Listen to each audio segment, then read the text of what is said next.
Hello everybody and welcome back to the Kingdom Hearts HD Dream Drop Distance playthrough. We are back with Sora and it's time to take on the penultimate world of the game, which is the delightful Symphony of Sorcery, which has got a whole bunch of fun stuff going on. And I don't know why the hell I'm going back into this. It would appear that I did a little bit of work in feeding some Dream Eaters some stuff. Also, really need to swap Joanne back out, because she's not needed anymore. Sorry, Joanne, that sounds quite harsh. But it is true. So, yes, this is going to be our team for Symphony of Sorcery, and there's going to be a whole bunch of fun, very special things that are going to occur throughout this world. Some also quite important plot stuff as well is going to take place, so you are going to have to be prepared a little bit in order to get through this all. But it'll all be good.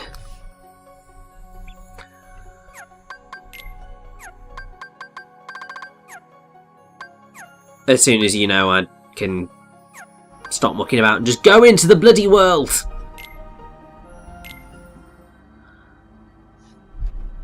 Although obviously before we actually get into the world, it's time to have another dive. And this one's quite fun, it's quite flowery. I believe you can only attack certain flowers, so you do just have to be a little bit careful in terms of what you're attacking and what you're not attacking and diving into. And also you're going to have to do some rather wonderful bits of threading the needle. Also, you know, not just completely missing everything that you could have possibly wanted to go through, because that was a bit stupid. It just means that the whole thing's going to take a lot longer, but that's fine.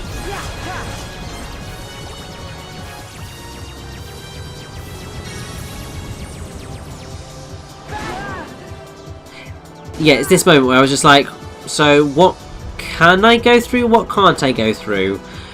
Got very confused, and this is a particularly mean bit of trying to thread the needle. It's possible to do, but it is a little bit challenging, and then I did reach the point of just going, not gonna do that, that was too difficult. And I don't want to die at this point, so let's just finish this and be done with it. Yeah, that was totally a B. That's fine.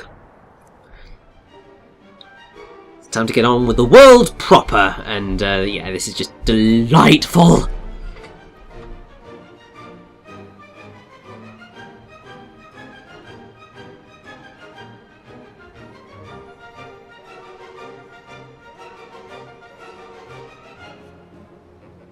Whoa.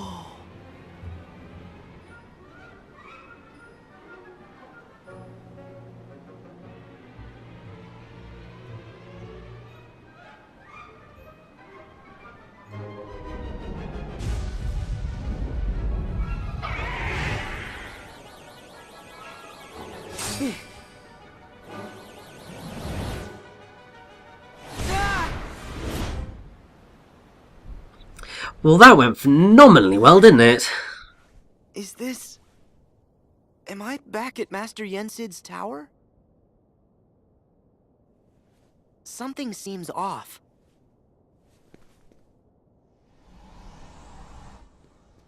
King Mickey!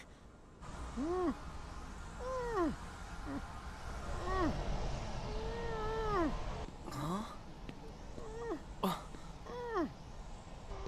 Is this what's troubling him? All right.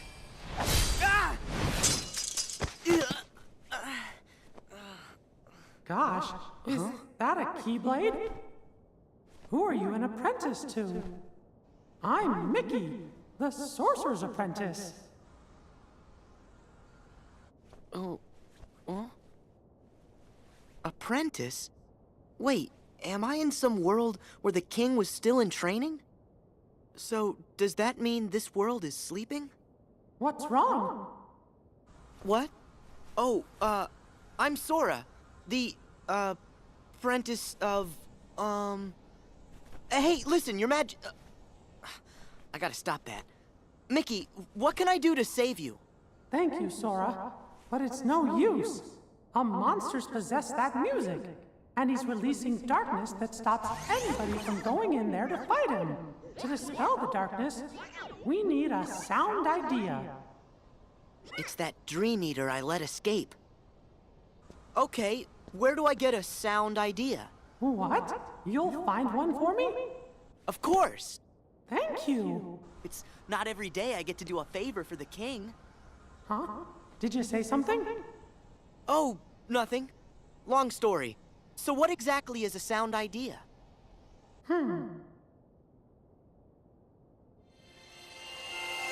Inside this musical score should be a power that can sweep away any darkness.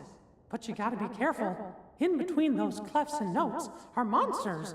Not as strong as the big one, but still pretty strong. Got it.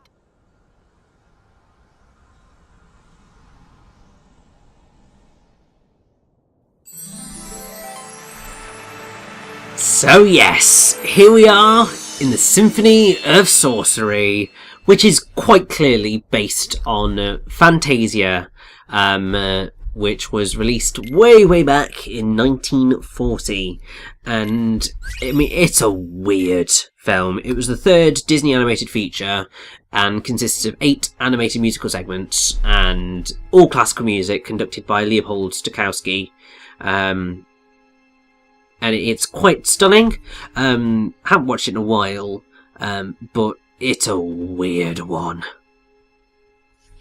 But what's really cool is that we get a basically pretty much an introduction to the Sorcerer's Apprentice, which is what this bit is sort of based on from that film, with the rather stunning music, which is L'Apprenti Sorcière, or the Sorcerer's Apprentice, which was composed by Paul Dukas, or Paul Dukas. I'm assuming it's Dukas, because he's French. Which was written in 1897, and subtitled Scherzo after a Ballad by Goethe. And that's because it was based on Johann Wolfgang von Goethe's 1797 poem of the same name. Most people obviously know The Sorcerer's Apprentice from Fantasia. It's actually quite interesting because Disney had acquired the music rights to The Sorcerer's Apprentice in 1937, and he had planned to release a separate Mickey Mouse film based on The Sorcerer's Apprentice. But at the suggestion of Leopold Stokowski, it became Fantasia, and so his version of the soundtrack for Fantasia remains one of the most famous versions of The Sorcerer's Apprentice. And because it was so popular, it was then used in, again, when they did Fantasia 2000, which I haven't seen yet. Slightly terrified at the prospect of doing so, because I know that it's not going to be quite as, maybe, magical as the original Fantasia. Although it's been a very long time since I've watched the original Fantasia, so I don't even know what it's going to be like. But that's fine, and you'll have noticed something particularly quite cool. It's not the most amazing thing, but in Symphony of Sorcery, whenever you attack, all of your attacks sort of create these musical trills, which I would be totally down with. I mean, I partially am, I do find it quite delightful, but the sort of the drum beats and cymbals and all of that do sometimes get in the way of the actual music that's being played. And it's just not quite as fully magical as I would like, because clearly the idea was to have some sort of adaptive-ish music where Sora's actions add to the score. But rather than actually being like adaptive music in the sense of Sora's attacks adding sort of beats to the music and working with the music. It's just sort of an extra kind of racket over the top of it. Which I suppose makes sense, because I think it would have been perhaps a little bit overly challenging in order to achieve that sort of effect. With the type of game that Kingdom Hearts is.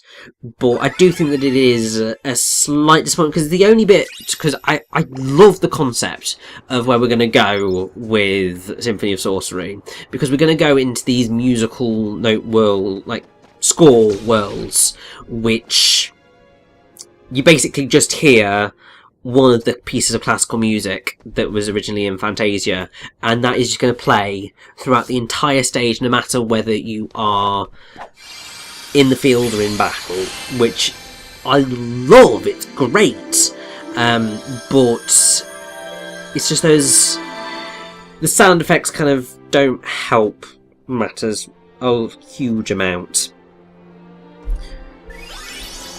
But either way, here we are in Cloud Walk, and this entire sequence is based on the Pastoral Symphony, which is by Ludwig van Beethoven. Specifically, it's Symphony No. 6 in F major, Opus 68. But most people do know it as the Pastoral Symphony, and it's really quite delightful. Like, it's perky, it's really quite grand, and so we go through clouds and glens and fields, and it is just really quite beautiful and exciting, and I don't like being that low on health, thank you. Obviously, what we hear is not the full song, because the entirety of the symphony is 40 minutes, or about 40 minutes, so you're not going to be hearing the entirety of Symphony No. 6. You're only hearing sort of a small bit of it. I'm not actually sure which specific kind of sequence it is,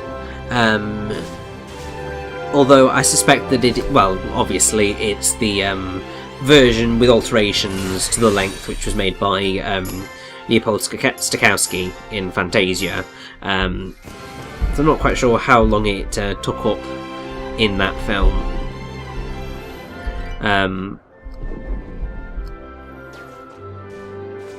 But, I mean, the Pastoral Symphony is one which is kind of intriguing, shall we say. So according to Ward Kimball, who I think was one of the animators on the original Fantasia, he said that the animators were extremely specific on touchy issues.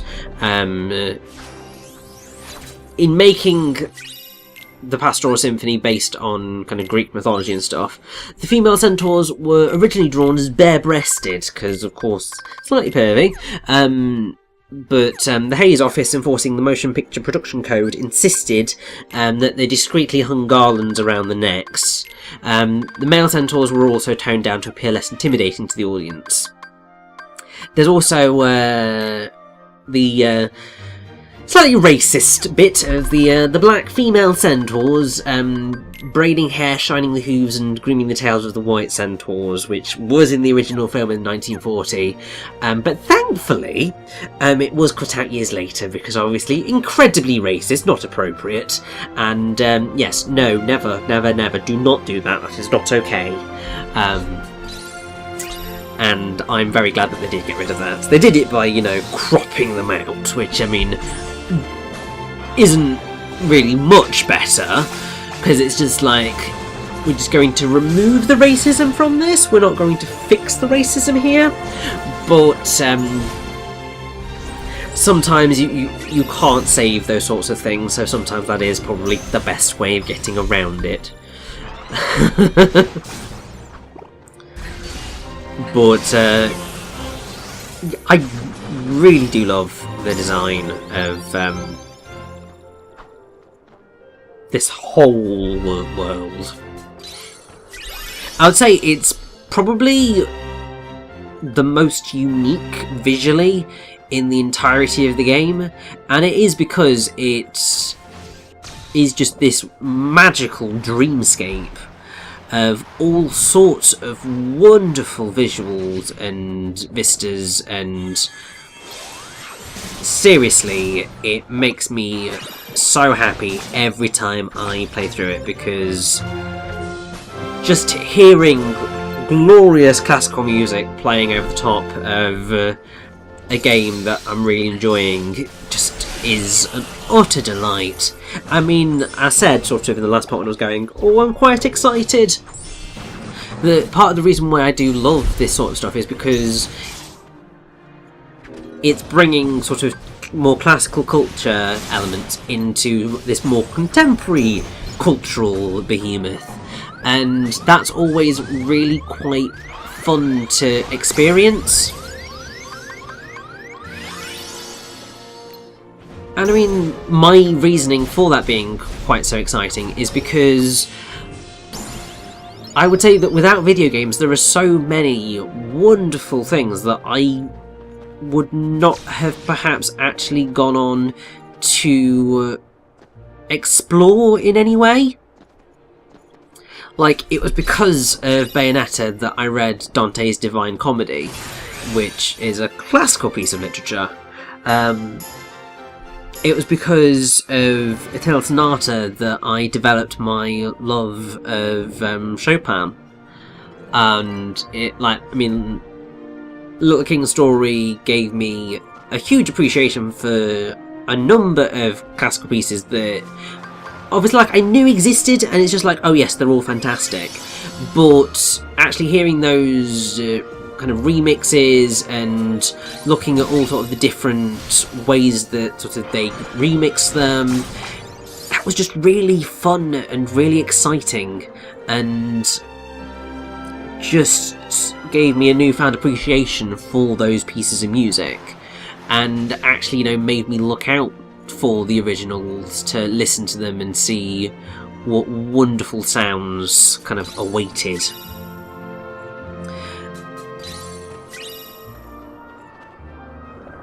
So really, I do attribute a lot of some of my major cultural revelations to video games. If it hadn't been for them, I wouldn't have necessarily gone out to look at some of these more classical elements. I would have just, you know, stuck with what I had, and that would have been delightful, but it would not have necessarily been as stunning as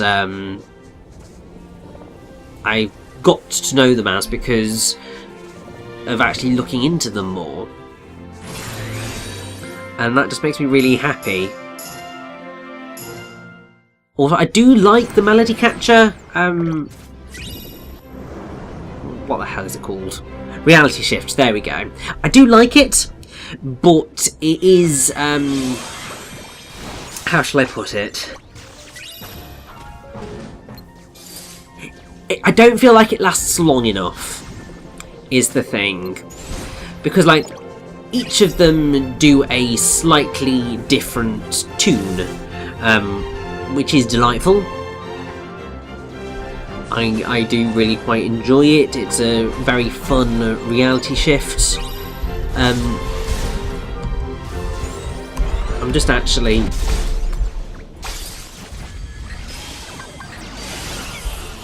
trying to get the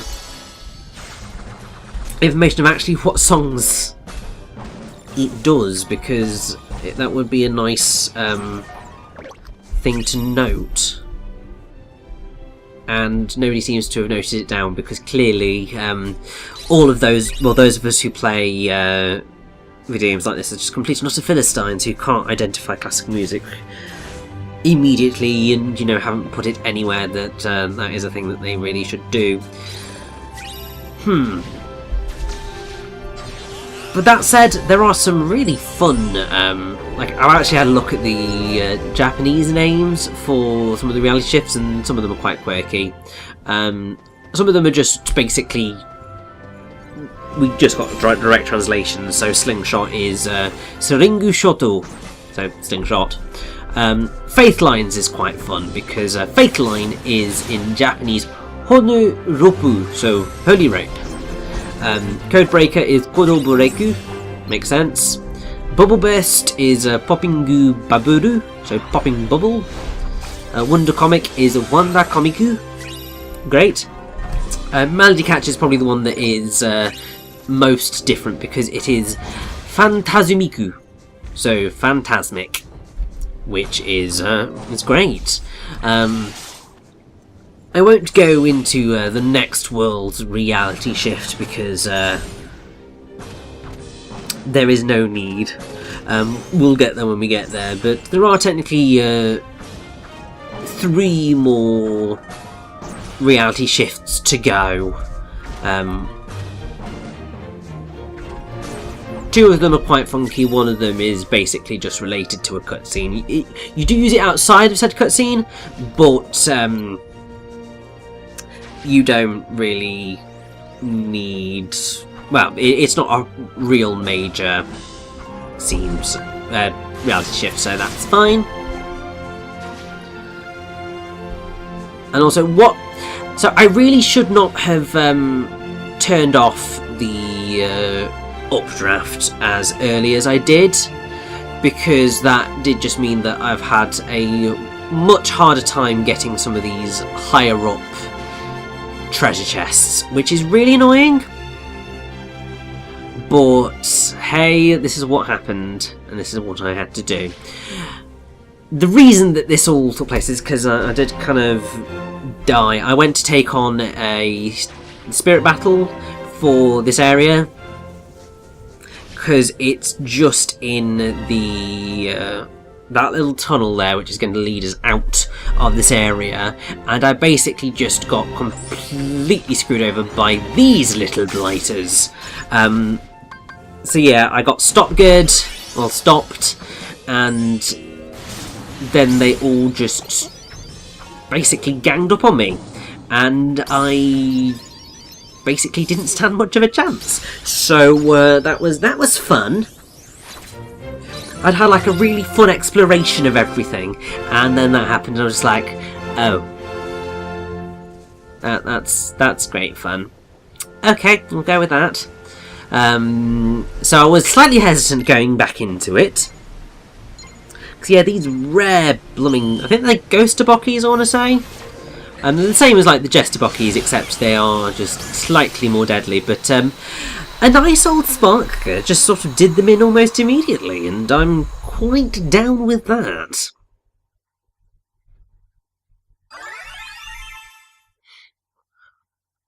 And I was going to just say, I really, really, really like the look of the Glen.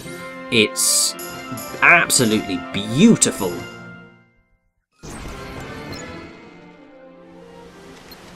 I think it's because it's sort of the really lovely pastel pink and all the flowers and everything. It just looks so pretty.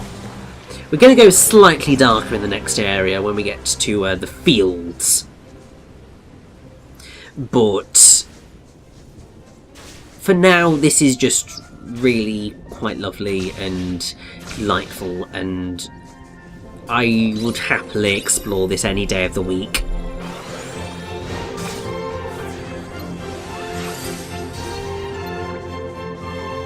And you're going to come down to me, what, I think that's a Peepster Who? I don't know whether there is a stronger version of that Dream Eater or not. Doesn't really matter, because I'm pretty sure that they're both dead now, so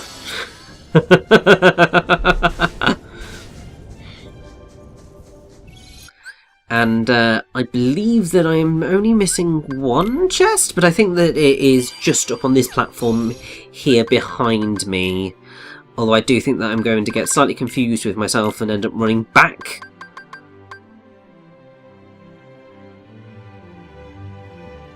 because I'm pretty sure that is, yeah, that's one that's just sort of up from where I am here.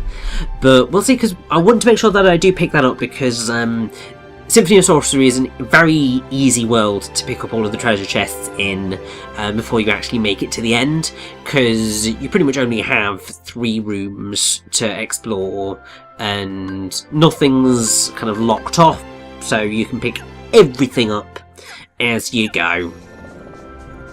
And that is totally fine by me.